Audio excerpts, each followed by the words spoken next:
But in the summer of 2001, none of that mattered.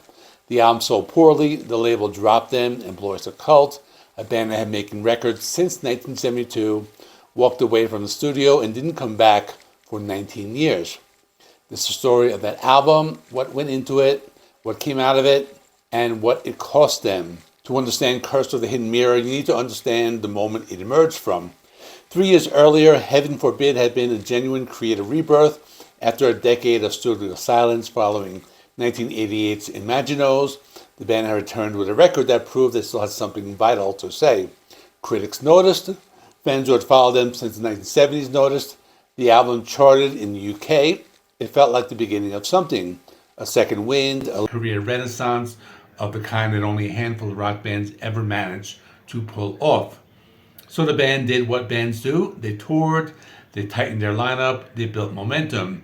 Danny Miranda locked in on bass, Bobby Rondinelli took over full-time drum duties, bringing an authority and physicality that gave the rhythm section a new backbone.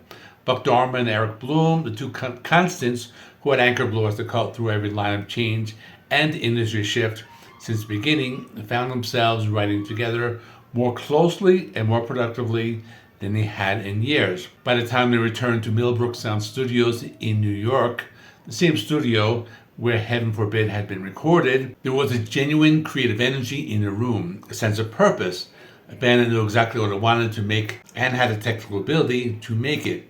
What they made was Curse of the Hidden Mirror, and the world, for the most part, didn't want it. Released on June 5th, 2001, Curse of the Hidden Mirror carries a distinction that gets overlooked in most discussions of the record. It was the first Öyster Cult album recorded entirely in digital format. For a band whose identity was so deeply rooted in the analog warmth of 1970s rock, that was a meaningful technological leap. But here's what makes that fact interesting rather than just technical. They used modern digital recording technology in deliberate, conscious service of a classic rock aesthetic. The goal was never to sound contemporary. The goal was to sound like themselves, sophisticated, atmospheric, melodically rich, and heavy in the way that Led Zeppelin and The Who were heavy. Not brutally, not senselessly, but with the weight and intention behind every note. Buck Dharma has spoken about his evolving relationship with melody as he's gotten older.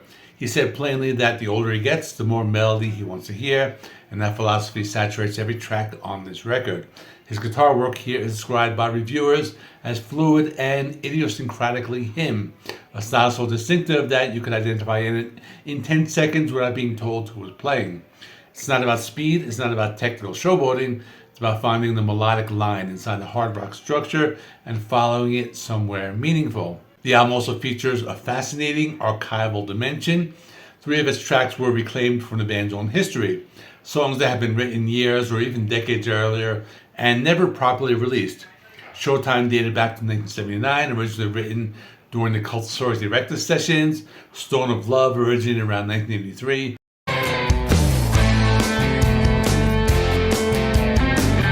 From the Revolution by Night era, Out of Darkness had been used in a 1992 film called Bad Channels, but it was excluded from the official soundtrack, left stranded in obscurity until this album finally gave it a proper home. The title itself is a nod to the band's own origins, a reference to a 1970 song by the Stalk Forest Group, the pre-Öyster Cult entity that features several of the original members.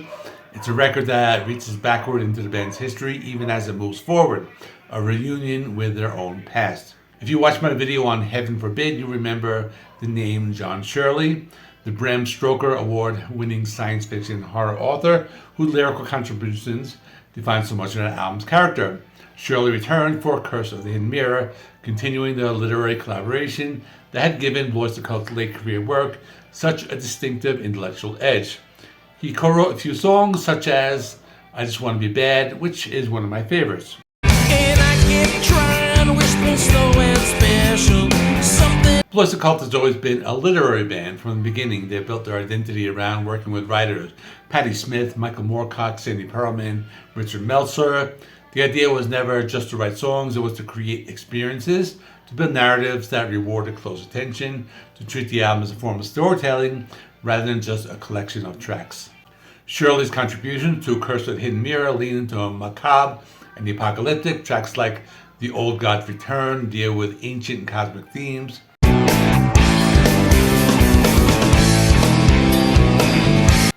The kind of material that sits comfortably in the intersection of horror fiction and hard rock that Öyster Cult had always inhabited. Some critics felt his presence was slightly misaligned with the original inner circle of writers who had shaped the band's classic period, but others argued that his unique intellectual stylings provide exactly the sharp edge the music needed. Richard Meltzer, one of the original Öyster Cult lyrical collaborators, contributed to Stone of Love,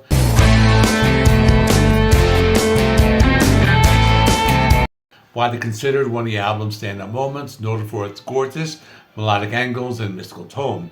His presence alongside Shirley gives the album a sense of continuity with the band's deepest roots. So what does Cursed Hidden Mirror actually sound like? Let me talk about a few key tracks. It opens with Dancing on Stilts, a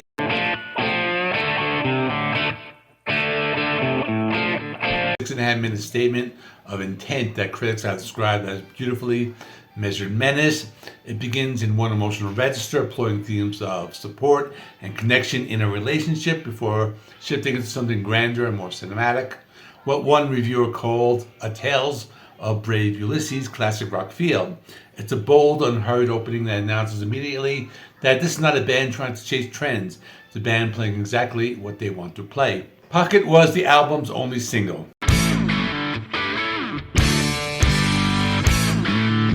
This song is leaner, more urgent. It's a philosophical street story told with stripped down directness. It was a track the label believed could get them radio play. It didn't, but as a song, it holds up. Showtime is a track that was rescued from 1979. Control. Functions as what one critic called an alt anthem, a dark pop swirl built around themes of revenge, wearing its melodic hook lightly over something considerably more sinister underneath. One step ahead of the devil is where the album gets genuinely heavy. Reviewers noted its masculine hardwiring and the way it deploys menace as a musical texture rather than just a lyrical pose.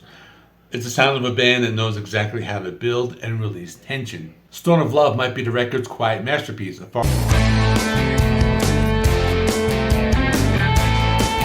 and away classic that combines Meltzer's mystical lyricism with some of Dharma's most melodically assured guitar work on the entire album. And Eva the Hurricane stands as the heaviest track on the record.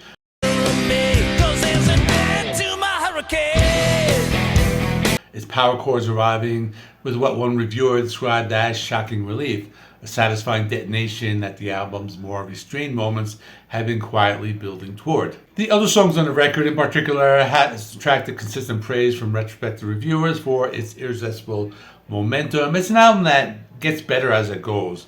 It rewards patience, it reveals itself slowly. In another era, that might have been exactly what the market rewarded, but in 2001, it was precisely the wrong approach for a band trying to recapture commercial relevance. Here's where the story turns. Cursed Hidden Mirror was released through Sanctuary Records, the same CMC International imprint that had handled Heaven Forbid. The single Pocket went nowhere on radio. Sales were, in the label's own assessment, lackluster. The album simply did not find an audience in 2001, a year when the mainstream rock landscape was dominated by sounds that had nothing to do with melodic hard rock built on sophisticated guitar work and literary lyrics. Sanctuary Records dropped them, and that was that. Nearly 20 years of studio silence followed. Eric Bloom would later speak about it with a pragmatism that barely conceals the hurt underneath. His position was straightforward. Why spend the time, the money, and the creative energy making a record that nobody was going to buy? Better to tour, better to play the songs people already love to the audiences who already love them, better to survive than to keep throwing records into a void that swallows them without a sound. It's an entirely understandable position, and it's also a genuinely heartbreaking one, because what was lost in that silence wasn't a band running out of ideas. Curse of the Hidden Mirror proved that definitively. What was lost was a band at the top of their technical game, creatively energized, making music that retrospective listeners would eventually recognize as some of the finest work of their career, stopped not by creative exhaustion, but by commercial indifference. The album was also, in the fact that adds another layer of weight to the legacy, the final studio appearance of Lanier, the original keyboardist whose bluesy atmospheric playing had been part of the band's sound since the very beginning. He passed away in 2013. Curse the Hidden Mirror is the last time you can hear him on a Öyster Cult studio record. That alone makes it essential listening for anyone who loves this band. The story does have a happy ending in 2020, 19 years after Curse the Hidden Mirror. Öyster Cult finally returned to the studio with The Symbol Remains, an album that was met with genuine enthusiasm from fans and critics who had waited nearly 2 decades for new material. And I'll be reviewing that one next, so I'll talk more about that in the next video. But in the meantime, Frontiers also reissued Curse the Hidden Mirror, and you can find it on their website along with the Heaven Forbid album, because those were difficult to find for a long time, but now you can order them if you want to get the CDs, or they're not available on streaming, but you can find them on YouTube, which is where I was able to listen to this album on YouTube. But if you collect CDs, definitely go to the Frontiers website, because this album is pretty good. It's a hard rock album. It's not a very heavy album, but it definitely deserves more attention, and you definitely need to check it out if you haven't. So if you follow Öyster Cult through the classics Secret Treaties, Hating Fortune, Spectres, and you've explored the late period resurgence of Heaven Forbid, and Curse of the Hidden Mirror is the missing piece, the album that closed a chapter, the one that almost ended everything, and one that 20 years later finally sounds like exactly what it was, a very good record by a great band that the world wasn't ready to hear. So drop a comment below. Did you know this album before today? Is it your first time hearing about it? And if you want more deep dives into overlooked records that deserve a second life, subscribe. There's always something on this channel and always another story worth telling. Check out this playlist of Öyster Cult reviews. In the meantime, thanks for watching. Please like the video, helps me with the YouTube algorithm. Please subscribe if you have not already. I do rock and metal reviews, rankings and more. Thanks for watching, and I will see you in the next one.